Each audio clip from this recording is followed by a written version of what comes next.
So I've managed to get the chamois leather patch inside. If you saw the previous video, you'd see me struggling. If I peel that open, you can just see the white patch. It's the patches on the inside. As I said, if you saw me struggling with the first video, you'd have seen. I redid this and it went in just a few seconds. I struggled for about 6 or 7 minutes on camera and ended up abandoning the effort.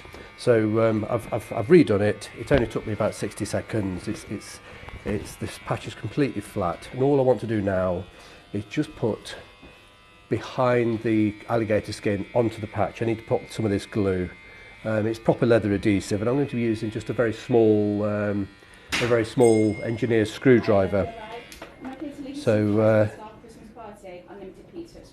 little bit of glue. So a little bit will get on the outside of the skin. I'm not too worried about that. The main thing is to get plenty on both sides, a little bit on the alligator, behind the alligator, and then plenty on the chamois patch.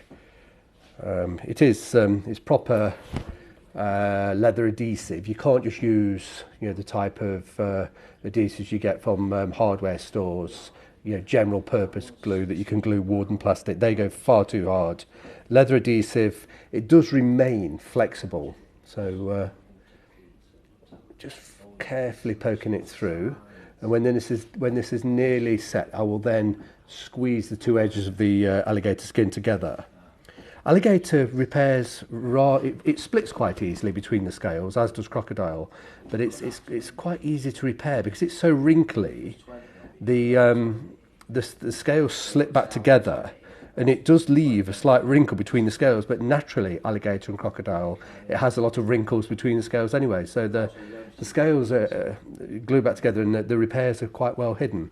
And there is some on the outside, some glue. I'm not too worried about that. When it's dry, I'll be able to rub that off with the tip of my finger. The friction will take that off.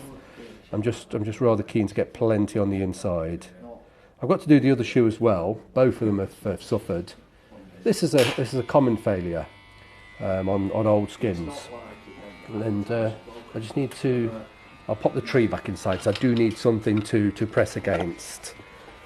And let me just. And I can't push it before it's ready. It has to go at the right time. It'll probably take a minute or so for the glue to start and flash off. You have to wait till it's slightly tacky. As with all contact adhesives, you can't sort of press it into place whilst it's wet. Now then, let me just try and wipe off some of this excess before it dries.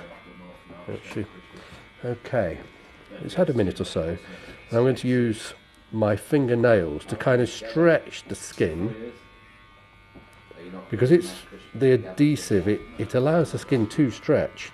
It looks a bit of a mess when you've got glue squeezing out of the crack, but once the two torn edges have touched, it blends quite well. There we go. Let's wipe off the excess. There we go. You'll be surprised when this is dry, this repair will be almost invisible. And obviously I'll dry it, and I will moisturise intensively the skins with a coloured moisturiser. I'm just picking off the excess that's squeezed out. This will be a permanent repair. You'll be surprised how strong this repair will be. Let me just push it flat onto the tree with quite a lot of pressure with my thumb. So even though that's wet and there's glue on the outside, it's quite well hidden amongst all the rest of the creases and the crinkles. And the lighter bits are actually, we can still see some of the chamois showing through. I need to stretch that skin a little bit more.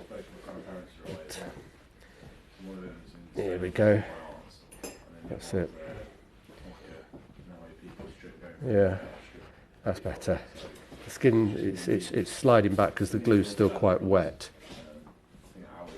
There we go. That's better. So it's reasonably well hidden amongst all the creases. That's still a little bit wet. I'll need quite a few hours for that to dry. But once it's dry, I'll be able to buff that, and the little fragments of skin, they'll sort of, I'll be able to rub those off. The little fragments that are sticking up, and any trace of glue, I'll wipe that away. I do have to do the opposite side. The other shoe's gone just the same. That one's cracked. But by the time this is completely buffed, moisturised, and the rest of the shoe's tidied up, that'll be almost invisible. Be very, very difficult to spot amongst all the rest of the creases and the crinkles that natural alligator skin has. It's not a difficult repair. That'll be permanent. That'll never tear again. It very well may tear somewhere else, but that'll be a permanent repair. But I'll bring it back in a day or two when this is completely dried and I've buffed it. I'll buff it, clean it up, and then I'll show you how to moisturise very dry alligator skins like these.